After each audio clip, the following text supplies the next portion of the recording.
ఇక ప్రస్తుతం మహేష్ కుమార్ గౌడ్ మాట్లాడుతున్నారు. ఇప్పుడు లైవ్ చూద్దాం. దీని మీద పోరాటం చేస్తా ఉన్నారు. స్పందించి ఈ నెల 17న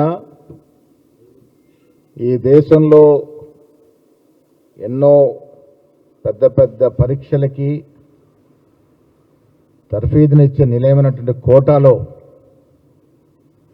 ఛాత్రోంకి గూంజ్ పేరిట, విద్యార్థుల ప్రతిధ్వని పేరిట మీటింగ్ చేసినటువంటి సందర్భం, వారు మాట్లాడిన అంశాలు, వారు ఇచ్చిన కార్యక్రమాన్ని మీకు పంపిస్తాము. మీ ద్వారా రాష్ట్ర ప్రజలకి తెలవాల్సింది,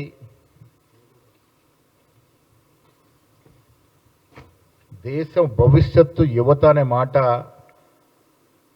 రాహుల్ గాంధీ గారు నొక్కి చెప్పడమే కాకుండా విద్యార్థుల, నిరుద్యోగ యువత సమస్యలపై రాహుల్ గాంధీ గారు గలమెత్తారు. పేపర్ లీకులు, నిరుద్యోగంపై కేంద్ర ప్రభుత్వాన్ని ఇవాళ ప్రశ్నిస్తున్న పార్టీ కాంగ్రెస్ పార్టీ, ప్రస్తుత నాయకుడు రాహుల్ గాంధీ. దేశంలో అలజడి ఉంది. ఇవాళ ఉద్యోగాలు లేక, చదువుకున్న వాడికి సరైనటువంటి విద్యా అవకాశాలు రాక, చదువుకుందాం మనవాడికి విద్యా అవకాశాలు దొరకక, ఇలా యువతల్లో ఒక అలజడి ఈ దేశంలో కనిపిస్తూ ఉంది. వారు పడుతున్న మనోవేదనకి, వారు పోరాడుతున్న పోరాటానికి కాంగ్రెస్ పార్టీ అండగా ఉందనే మాట రాహుల్ గాంధీ చెప్పడం జరిగింది.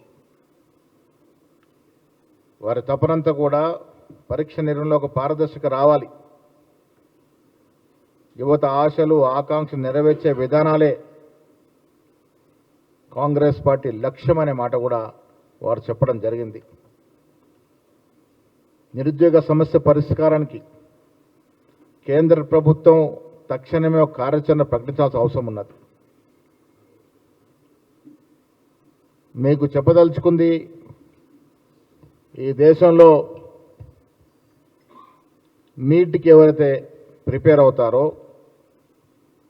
దాంట్లో ఎక్కువ శాతం మధ్యతరగతి వారు ఉంటారు, ధనికులు తక్కువ ఉంటారు. వారు ఖర్చు పెట్టేది ఎంతో మీకు తెలుసా? కోచింగ్ కానీ, హాస్టల్కి కానీ, వారు తినే తిండికి కానీ, పుస్తకాలకు కానీ, ఆఖరికి ఎగ్జామినేషన్ ఫీ వరకు ఈ 22 లక్షల మంది పెట్టే ఖర్చు అక్షరాల 1,32,000 కోట్లు.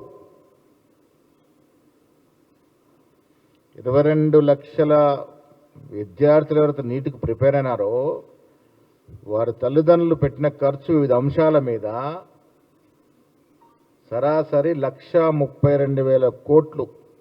అది దేనికి సమానం అంటే కేంద్ర ప్రభుత్వం విద్య కోసం వెచ్చిస్తున్నటువంటి బడ్జెట్కి సమానం.